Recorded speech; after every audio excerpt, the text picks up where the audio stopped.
Hello नमस्कार जय हिंद। मैं Newton Bihar excise sub inspector.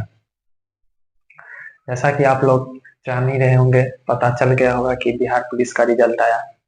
जिसका रिजल्ट हुआ उसको ढेर सारी शुभकामनाएं। जिसका रिजल्ट नहीं हुआ उसको आगे तैयारी जारी रखना है। आगे वैकेंसी आने वाली है। आपको ठीक तरह से ठीक ढंग से पढ़ना है। आपको देखना है कि मेरा मतलब कौन सी कमी रह गया जिस कारण मेरा रिजल्ट नहीं हुआ। और जिसका रिजल्ट हुआ उसको अब फिजिकल में पूरा जियो जान से दौड़ना है और फाइनल मेरिट लिस्ट में नाम आना चाहिए। चलिए दोस्तों, देखते हैं। हम आपको अंग्रेजी ईस्ट इंडिया कंपनी पढ़ा चुके थे, उससे आगे इसी क्लास को कंटिन्यू करते हैं। उससे पहले कहते हैं ना दोस्त कि हवा में ताश का महल नहीं बनता। हवा में ताश का महल नहीं बनता, रोने से बिगड़ा मुकद्दर नहीं बनता। दुनिया को जीतने का हौसला रखो मेरे दोस्त। एक हार से कोई फकीर और एक जीत से कोई सिकंदर नहीं बनता। चलिए इसी के साथ हम आज का क्लास कंटिन्यू करते हैं। तो आज हम पढ़ेंगे डेनिश ईस्ट इंडिया कंपनी और फ्रांसीसी ईस्ट इंडिया कंपनी, और उसके बाद फ्रांस और अंग्रेज के बीच में, मतलब फ्रांसीसियों और अंग्रेजियों के बीच में एक युद्ध होता है। उस युद्ध को कर्नाटक युद्ध के नाम से जाना जाता है, और कर्नाटक का 3 युद्ध होता है। उस युद्ध के बारे में जानकारी लेंगे। उसके बाद देखेंगे कि किस तरह अंग्रेज मतलब अन्य सारे यूरोपीय कंपनियों को हराकर उसे भारत से बाहर कर दिया जाता है। चलिए आज इसी के साथ आज का क्लास कंटिन्यू करते हैं। डेनिश ईस्ट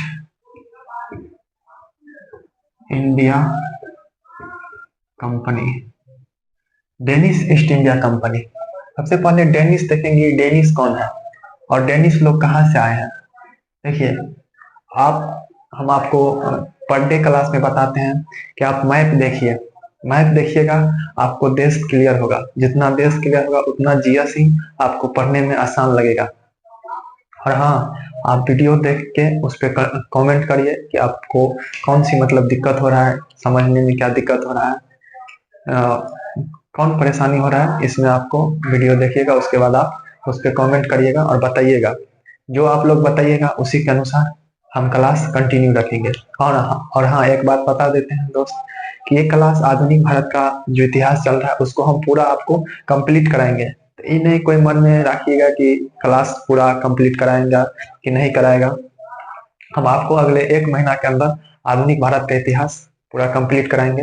और हाँ, आप मतलब एक बात विश्वास रखिए, अगर जो पढ़े होंगे वो अगर ये वीडियो देख रहे होंगे तो जान चुके होंगे कि मतलब कंटेंट ठीक है कि नहीं है। लेकिन जो नए नए होंगे तो आप इस जो हम पढ़ा रहे हैं उसको पढ़िए। और हाँ, उसके बाद आप लूसेंट ऑब्जेक्टिव से ऑब्जेक्टिव लगाइए। आज यूरोपीय कंपनियों का आगमन मतलब अंतिम पार्ट होगा। उसको खत्म करने के बाद आप मतलब कहीं भी ऑब्जेक्टिव जैसे घटना चक्र से लगाइए, चाहे लूसेंट से लगाइए, आपको बहुत सारा क्वेश्चन 90, 95, 100% तक क्वेश्चन आपको बन जाएगा। उसी से आपका आत्मविश्वास बढ़ेगा कि हाँ, कि जहाँ पढ़ रहे हैं वो ठीक ढंग से पढ़ा रहे हैं कि नहीं। और हम आपको इस चैनल पे मतलब जीएस का पूरा सिलेबस कवर कराएंगे, मतलब हम दोनों से आदमी मिलके। तो ठीक है, उसी के साथ पढ़ते हैं और आगे देखते हैं। Danish east India company. तो डेनिश कौन है। डेनमार्क के लोग को डेनिश कहा जाता है। डेनमार्क के लोगों को क्या कहा जाता है, डेनिश कहा जाता है। डेनमार्क, आप जब यूरोप महाद्वीप का मैप देखिएगा, नक्शा देखिएगा, उसमें आप जर्मनी को देखिएगा। आपको बताए थे, जैसे आप यूरोप महाद्वीप का मैप देखिएगा तो यहाँ पुर्तगाल है, स्पेन है, फिर यहाँ फ्रांस है, फिर यहाँ पे आपको जर्मनी है। यहाँ जर्मनी है और जर्मनी के ऊपर में एक तो देश होगा, उस देश का नाम है डेनमार्क। डेनमार्क जूटलैंड प्रायद्वीप पे बसा हुआ देश है डेनमार्क। इसी डेनमार्क के लोगों को क्या कहा जाता है, डेनिश कहा जाता है। तो डेनिश जब पुर्तगाल भारत आ जाते हैं, उसके बाद आपको डच समझाए थे, यहाँ पे नीदरलैंड देश है। जब नीदरलैंड के लोगों को डच कहा जाता है, वो सब भारत आ जाता है, अपना कंपनी का स्थापना कर लेते हैं। उसके बाद अंग्रेज भारत आता है, वो भी कंपनी का स्थापना करके व्यापार शुरू कर देता है। उसके बाद डेनमार्क के लोग भारत आते हैं। उससे पहले डेनमार्क ईस्ट इंडिया कंपनी का स्थापना डेनमार्क में 1616 ईस्वी में होता है।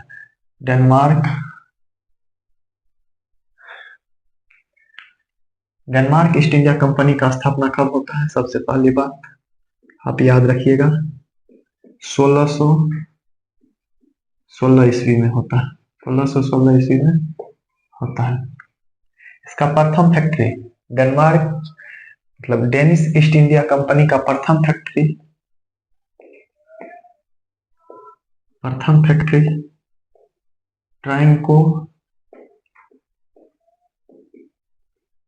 ट्राइंकोबार कहाँ है? ट्राइंकोबार तमिलनाडु राज्य में स्थित है। तमिलनाडु में ट्राइंकोबार में 1620 ईस्वी में स्थापित होता है। तो डेनिश ईस्ट इंडिया कंपनी का प्रथम फैक्ट्री कहाँ स्थापित होता है? तो ट्राइंकोबार में तमिलनाडु में 1620 ईस्वी में स्थापित होता है। आप ही देखिएगा, सब बड़ा मैप बन गया।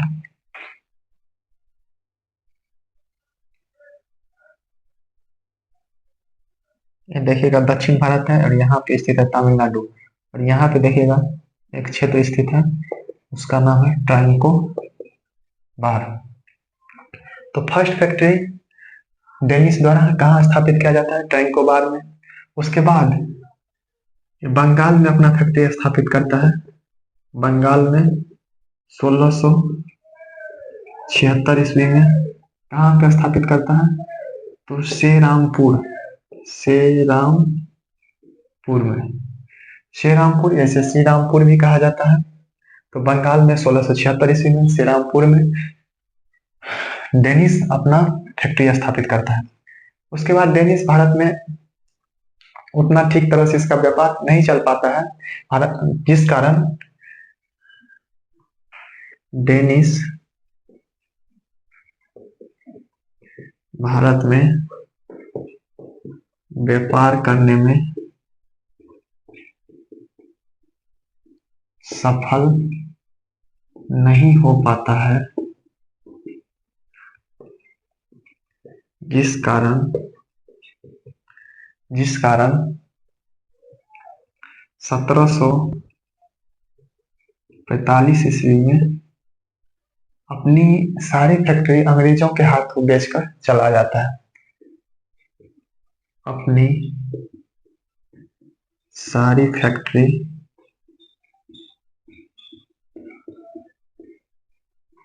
अंग्रेजों के हाथों बेचकर चला जाता है। अपनी सारी फैक्ट्री अंग्रेजों के हाथों बेचकर चला जाता है। तो बस डेनिश में आपको जब भी क्वेश्चन पूछा जाता है आपसे यही पूछा जाएगा कि डेनिश ईस्ट इंडिया कंपनी का स्थापना कब होता है? तो 1616 ईस्वी में होता है। इसका प्रथम फैक्ट्री ट्राइंकोबार तमिलनाडु में 1620 ईस्वी में स्थापित करता है। बंगाल में 1676 ईस्वी में श्रीरामपुर में अपना फैक्ट्री स्थापित करता है। ये भारत में व्यापार करने में सफल नहीं हो पाता है, जिस कारण अपनी सारी फैक्ट्री अंग्रेजों के हाथों बेचकर 1745 ईस्वी में भारत से बाहर चला जाता है। उसके बाद हम डेनिश ईस्ट इंडिया कंपनी के बाद हम पढ़ेंगे फ्रांसीसी ईस्ट इंडिया कंपनी के बारे में। फ्रांसीसी ट्राइंकोबार आपको बता दिए। बंगाल आप समझ, बंगाल यहाँ पे बंगाल है और वहीं पे है श्रीरामपुर। तो इसमें आपको उतना ही बात याद रखना है।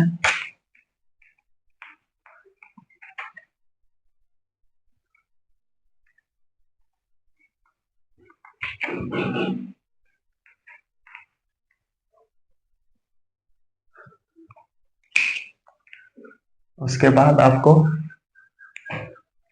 पढ़ना है फ्रांसीसी ईस्ट इंडिया कंपनी।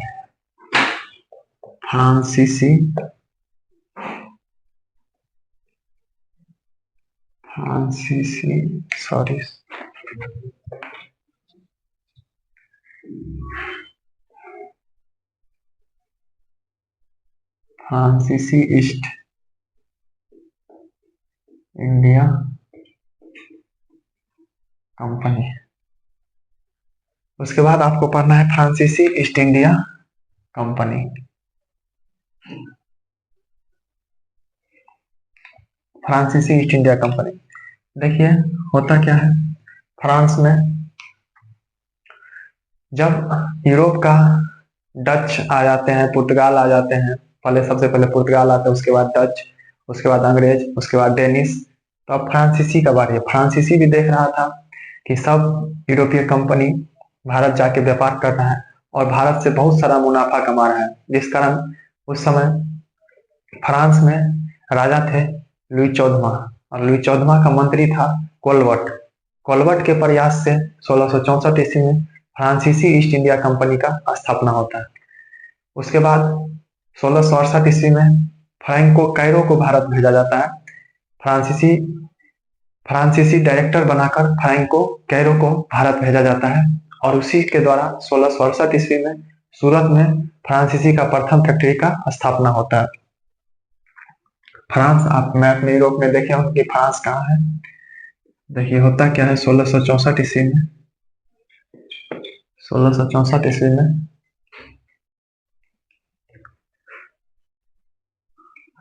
1664 ईस्वी में फ्रांस के राजा लुई 14 लुई 14 कौन वंश से संबंधित था, तो बुर्बो वंश से। ये बात याद रखना, ये क्वेश्चन पूछा भी गया है बिहार दरोगा एग्जाम में, बुर्बो वंश से। तो 1664 ईस्वी में फ्रांस के राजा लुई 14 के मंत्री 14 के मंत्री कोलबर्ट कोलबर्ट के प्रयास से फ्रांस के राजा लुई 14 के मंत्री कोलबर्ट के प्रयास से 1664 ईस्वी में फ्रांसीसी ईस्ट इंडिया कंपनी का स्थापना होता है। उसके बाद 1668 ईस्वी में फ्रैंको कैरो को भारत भेजा जाता है। किसको भेजा जाता है?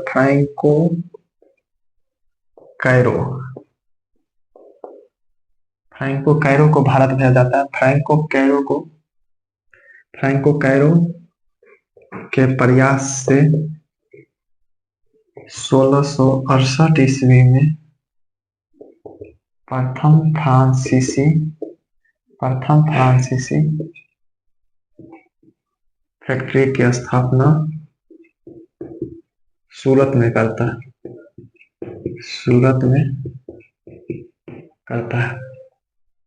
तो आपको इतना पॉइंट याद रखना है, सबसे पहले यही पूछा जाता है कि जब फ्रांसीसी ईस्ट इंडिया कंपनी का स्थापना हुआ तो फ्रांस में उस समय राजा कौन था, तो लुई 14वां था।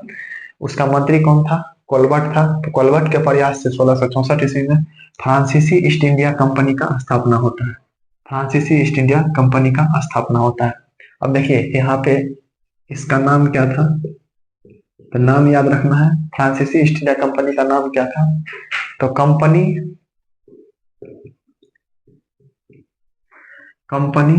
इंडिसे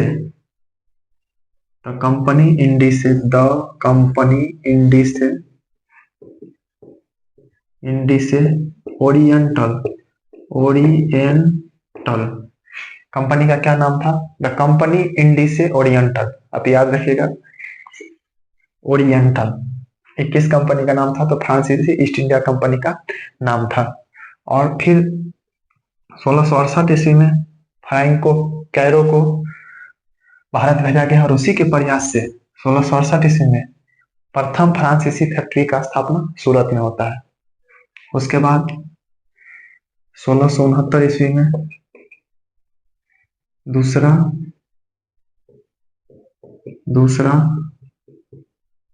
फ्रांसीसी फैक्ट्री की स्थापना मछलीपट्टनम में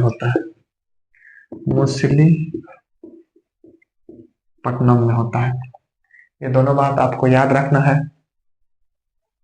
उसके बाद देखिए सूरत में पहले से अंग्रेज व्यापार कर रहा था, डच व्यापार कर रहा था, उसी तरह मछलीपट्टनम में भी डच और अंग्रेज व्यापार कर रहा था। तो इसका व्यापार, फ्रांसीसी का व्यापार उतना सूरत और मछलीपट्टनम में फल फूल नहीं रहा था, जिसके कारण वो क्षेत्र रहा था, वो मतलब वो ऐसे क्षेत्र का खोज कर रहा था कि जहां कोई ये सब व्यापार नहीं कर रहा हो। तो इसी में 1673 ईस्वी में फ्रांसिस मार्टिन फ्रांसिस मार्टिन कौन है? फ्रांसीसी डायरेक्टर है। फ्रांसिस मार्टिन के द्वारा वेली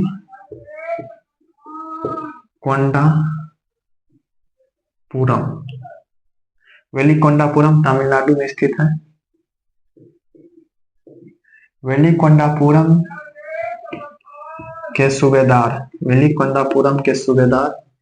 शेर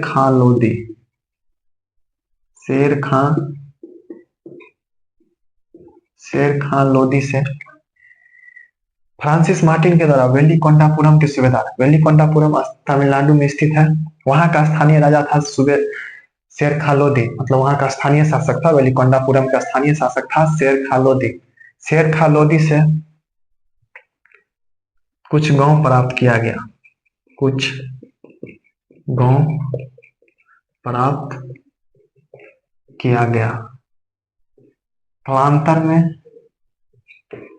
कालांतर में इसी गांव को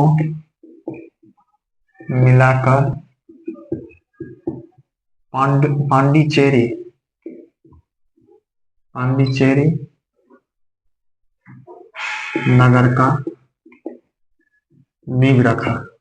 नगर का नींव रखा। तो आपको याद रखना है 1673 ईस्वी में फ्रांसिस मार्टिन के द्वारा वेलिकोंडापुरम के सूबेदार शेर खान लोदी से कुछ गांव प्राप्त किया जाता है। बाद में इसी सारा गांव को मिलाकर पांडिचेरी का नींव रखता है। तो पांडिचेरी का संस्थापक पूछा जाता है किसको? तो फ्रांसिस मार्टिन को। तो आपको यहाँ पे ये सब पॉइंट, ये सब बात आपको याद रखना है। आप नोट्स बनाते चलिए।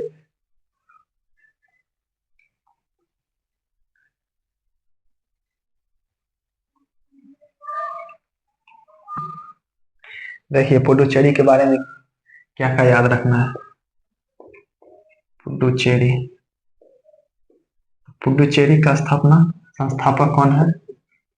पुडुचेरी का संस्थापक फ्रांसिस मार्टिन। पुडुचेरी का संस्थापक कौन है? फ्रांसिस मार्टिन है। उसके बाद पुडुचेरी का प्रथम गवर्नर किसको बनाता है? फ्रांसिस मार्टिन को बनाया जाता है। पुडुचेरी का प्रथम गवर्नर फ्रांसिस मार्टिन को बनाया जाता है। इतना ही नहीं, फ्रांसिस मार्टिन को फ्रांसीसी साम्राज्य का वास्तविक संस्थापक कहा जाता है। भारत में जो फ्रांसीसी साम्राज्य का नींव डालता है वो फ्रांसिस मार्टिन के द्वारा जाना। फ्रांसिस मार्टिन के द्वारा भारत में फ्रांसीसी साम्राज्य का वास्तविक संस्थापक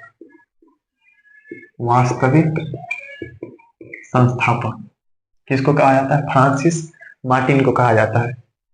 उसके बाद पुडुचेरी का प्रथम गवर्नर फ्रांसिस मार्टिन को, पुडुचेरी का संस्थापक फ्रांसिस मार्टिन को। यहाँ पर एक किला का निर्माण करता है, एक दुर्ग का निर्माण करता है। उस दुर्ग का नाम है फोर्ट लुई। तो पूछेगा फोर्ट लुई दुर्ग फ्रांसीसियों के द्वारा कहाँ बनाया गया था? तो पुडुचेरी में बनाया गया था। तो फोर्ट लुई का निर्माण कहाँ करता है? पुडुचेरी में। फ्रांसीसियों का मुख्यालय कौन रहता है? पुडुचेरी रहता है। फ्रांसीसियों का मुख्यालय, फ्रांसीसी अपना मुख्यालय किसे बनाया था? फ्रांसीसी अपना मुख्यालय पुडुचेरी को बनाया था। तो पुडुचेरी के बारे में ये सब बात आपको याद रखना है। उसके बाद क्या होता है? 1673 ईस्वी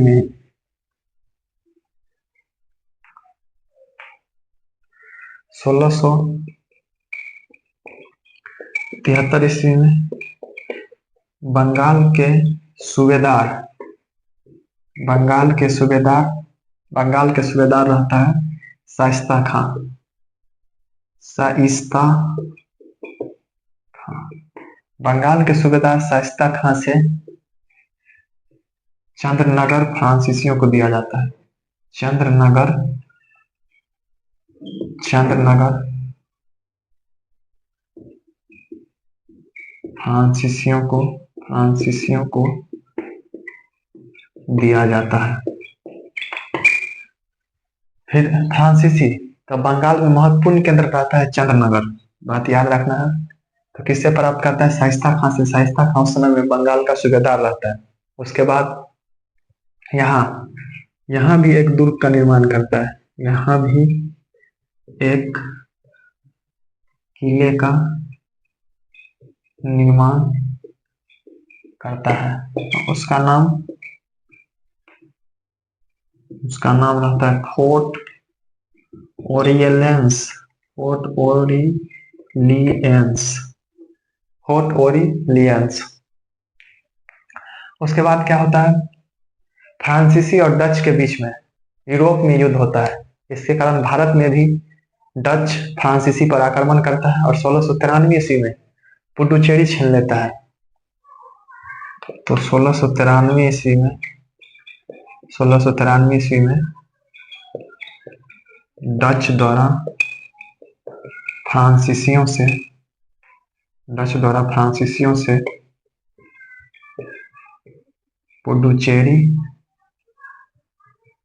छीन लेता है। लेकिन 1697 ईस्वी में रिजविक की संधि 1697 ईस्वी में रिजविक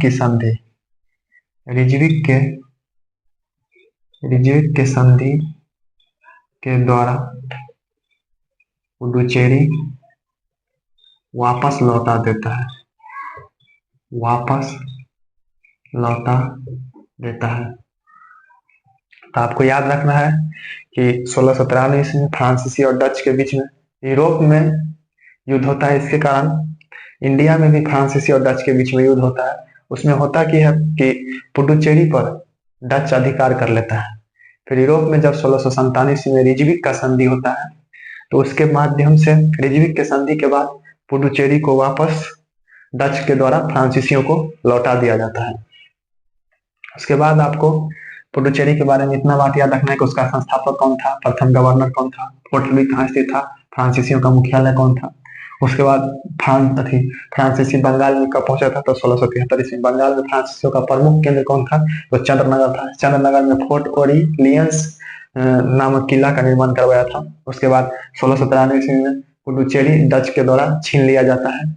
फिर 1697 ईस्वी में रिजविक के संधि के द्वारा फ्रांसीसियों को पुडुचेरी वापस लौटा दिया जाता है। इसके बाद फ्रांसीसी देखिएगा,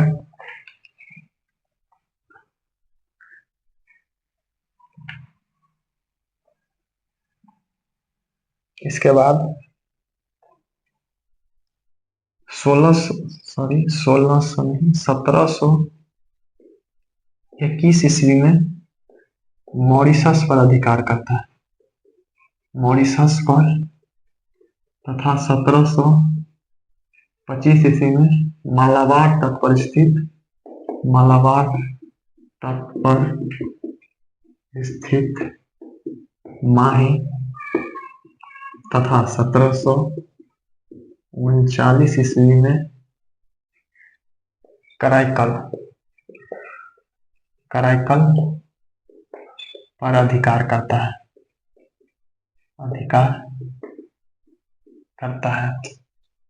ये डेट आपको याद रहे ना रहे कोई जरूरत नहीं है, लेकिन ये सब अधिकार ये सब याद रहना चाहिए। मॉरिशस पर किसका अधिकार था, माहे पर किसका अधिकार था, और कराईकल पर किसका अधिकार था।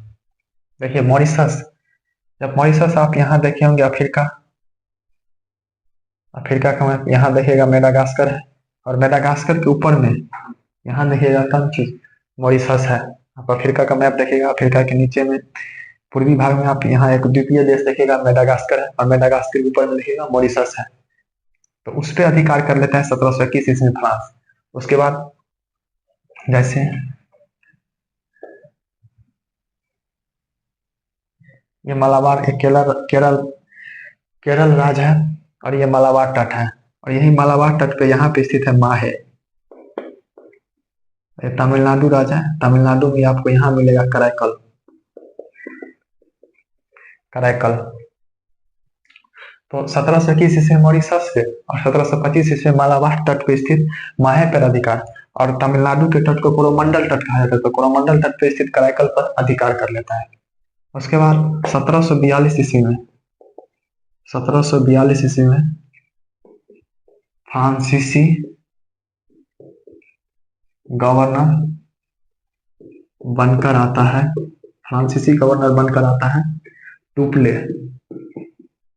डुप्ले डुप्ले डुप्ले भारत में अपना साम्राज्य स्थापित करना चाहता था। डुप्ले जब भारत आता है तो इसका महत्वाकांक्षा बहुत बड़ा रहता है, और इसका महत्वाकांक्षा यह रहता है कि भारत में ये अपना साम्राज्य स्थापित करना चाहता है। ये बात को बताने वाला व्यक्ति कौन है? तो मैकाले। जब आप पढ़िएगा अंग्रेज में गवर्नर, तो विलियम बेटिंग के समय में मैकाले भारत आता है, तो ये मैकाले बताया था कि डुप्ले का ही मतलब दिमाग में सबसे पहले ये बात आया था कि भारत में यूरोपीय साम्राज्य का स्थापना हो सकता है। तो मैकाले में ये पॉइंट आप याद रखिएगा। मैकाले डुप्ले के बारे में क्या बताया था? यही बताया था कि डुप्ले ही सबसे पहले ये अनुभव किया था कि भारत में यूरोपीय साम्राज्य का स्थापना हो सकता है। इसी के कारण डुप्ले के महत्वाकांक्षा के कारण फ्रांसीसी और अंग्रेज के बीच में संघर्ष शुरू होता है। अब फ्रांसीसी और अंग्रेज के बीच में क्यों संघर्ष शुरू होता है? तो आपको बताए थे कि 1498 ईस्वी में पुर्तगाली आता है। 1498 में पुर्तगाली आता है। 1596 में डच भारत आते हैं, और 1608 में अंग्रेज। 1608 1599 में अंग्रेज। उसके बाद 1620 में डेनिस। होता क्या है, जब सबसे पहले शुरुआती समय पुर्तगाल भारत आते हैं, तो उसमें होता क्या है कि पुर्तगाल के लगभग 100 वर्ष बाद डच लोग भारत आते हैं। और जब डच भारत आते हैं तो पुर्तगाल जिस जिस क्षेत्र पर अधिकार किया था उस सब क्षेत्र पे डच पुर्तगालियों से छीन लेता है। पुर्तगाली और डच के बीच में संघर्ष होता है। सबसे पहले पुर्तगाली और डच के बीच में संघर्ष होता है। इस संघर्ष में होता क्या है, पुर्तगाली हार जाता है और डच जीत जाता है। फिर डच और अंग्रेज के बीच में संघर्ष होना शुरू हो जाता है। डच अंग्रेज के बीच में संघर्ष जब होता है तो इसमें डच कमजोर पड़ता है और अंग्रेज मतलब मजबूत पड़ता है। डच कमजोर पड़ जाता है, डच हार जाता है और अंग्रेज जीत जाता है। आगे में देखेंगे, जब आपको बताए थे कि डच पढ़े थे तो 1759 ईस्वी में बेदरा का युद्ध होता है। उस युद्ध में डच को अंग्रेज हरा देता है। उसके बाद आप देखिए अभी 1668 ईस्वी में फ्रांस भारत आते हैं, फ्रांसीसी आते हैं। तो अब कोई भी बड़ा मतलब कंपनी जो था अंग्रेज और फ्रांसीसी का था, इसके कारण अंग्रेजी और फ्रांसीसी के बीच में एक संघर्ष शुरू होता है। उसी संघर्ष को हम लोग देखेंगे कर्नाटक के युद्ध के नाम से जाना जाता है। तो क्यों संघर्ष शुरू होता है? क्योंकि उस समय अंग्रेज भी महत्वाकांक्षी थे और फ्रांसीसी का जो गवर्नर बन के आया था डुप्ले, वो भी महत्वाकांक्षी थे। इसके कारण दोनों युद्ध करना चाह रहे थे, जिसे ही हम कर्नाटक युद्ध के नाम से जाना जाता है। आइए समझते हैं कर्नाटक युद्ध।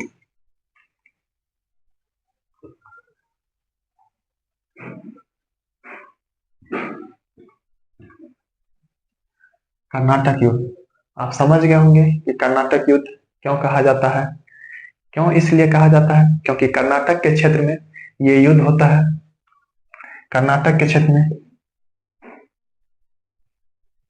अब आप उस समय कर्नाटक का क्षेत्र ये वाला था, ऊपर वाला क्षेत्र निजाम का था, जिसे हैदराबाद कहा जाता था, और इस क्षेत्र को कर्नाटक कहा जाता था। यहीं पे देखेंगे, यहाँ मद्रास था, यहीं पे मद्रास, यहीं पे देखेंगे माहे पुडुचेरी था। तो इसी क्षेत्र में युद्ध शुरू होता है, जिस कारण इसको कर्नाटक युद्ध के नाम से जाना जाता है। तो इसी तरह आप लोग पढ़ते रहिए। आगे की क्लास में हम आपको 3 कर्नाटक युद्ध हुआ था फ्रांसीसी और अंग्रेज के बीच में।